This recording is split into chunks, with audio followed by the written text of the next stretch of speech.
Hey everyone, Mitchell Gould here, and in today's video we're going to be going over customer acquisition cost, also known as CAC, in the digital marketing context. So we're going to go over the calculation and the definition, why it's important to measure, the things that can impact it, how you can improve it, and also benchmarks.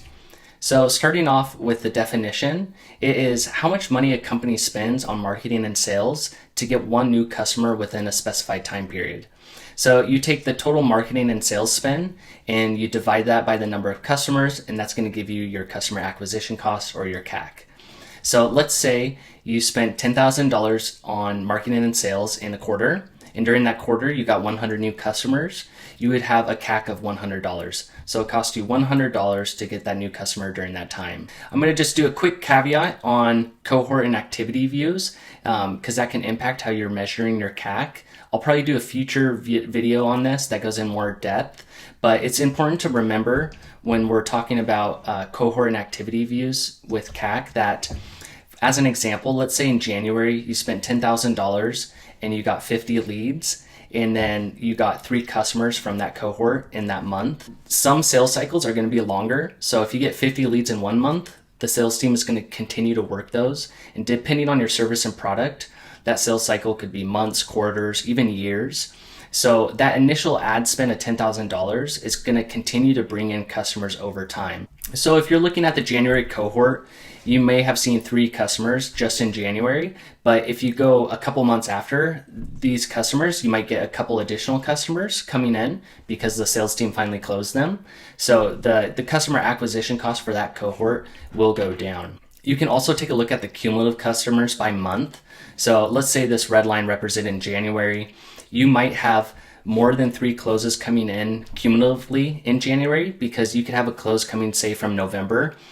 There was a lead in November and it finally closed in January. So if you're looking at the cumulative view, you'll see that close in January. But if you're looking at the cohort view, since that close wasn't attached to the lead that came into January, it was attached to the one that came in November, you're not going to see that in the cohort view. So it's important to take a look at cohort and the cumulative activity views when thinking about your CAC. I know that can be a little complicated, so I'll try to put a video about that in the future to go into that in more depth.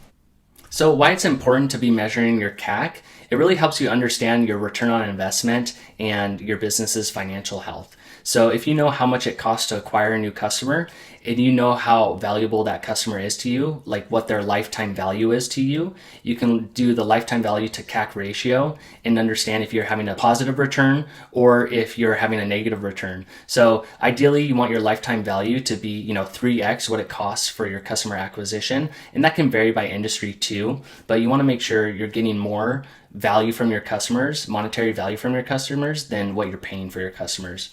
So you can use it for, budget forecasting growth. If you have a really strong customer acquisition number and you have good LTV, you can continue to scale and grow. And then you can use it for optimization and testing. So if you know what your CAC is, as you test and you optimize things, that could be on your sales side, that can be on the marketing side, you can see if you can continue to improve and lower your customer acquisition cost. So things that impact your customer acquisition costs, your close rates and your sales process. So if you can improve your close rates and you can improve anything in your sales process to help you close more customers, you're going to bring down your customer acquisition costs because you're going to get more customers for the amount of money you're spending. So that can be things like processes, how you follow up with leads, the experience in the sales process, nurturing, that could be multiple things. And then there's a lot of things too, if you can improve your conversion rate. So if you can get more leads for the amount of money you're spending, that can be, that will also down the funnel help lower your customer acquisition costs. So we're talking about things like improving your landing page or website experience, your audience targeting, your creatives, your call to actions, your offers, which platforms, which devices, and how you're bidding on those. All those things that you can do to improve your conversion rate can help lower your customer acquisition cost. Those are the things that impact it, and they're also the same things that if you improve those things, that's going to help improve your customer acquisition cost. You're also going to want to measure your CAC over time so you know how it's changing for the different cohorts, and take a look at the cumulative CAC as well. In terms of benchmarks, I pulled up a few different benchmarks that I'll put in the description. So there's some SaaS customer acquisition costs by industry here. There's some B2B customer acquisition costs for organic and non-organic examples, and then the combined CAC there. And then also customer acquisition costs for e-commerce by different industries. So that should give you a pretty good overview of what customer acquisition cost is and what can impact it, why it's important to measure it and how you can improve it over time. If you have any questions about that or anything else digital marketing related, please put them in the comment section. I'd be happy to help you out there. So thanks for watching and have a great day.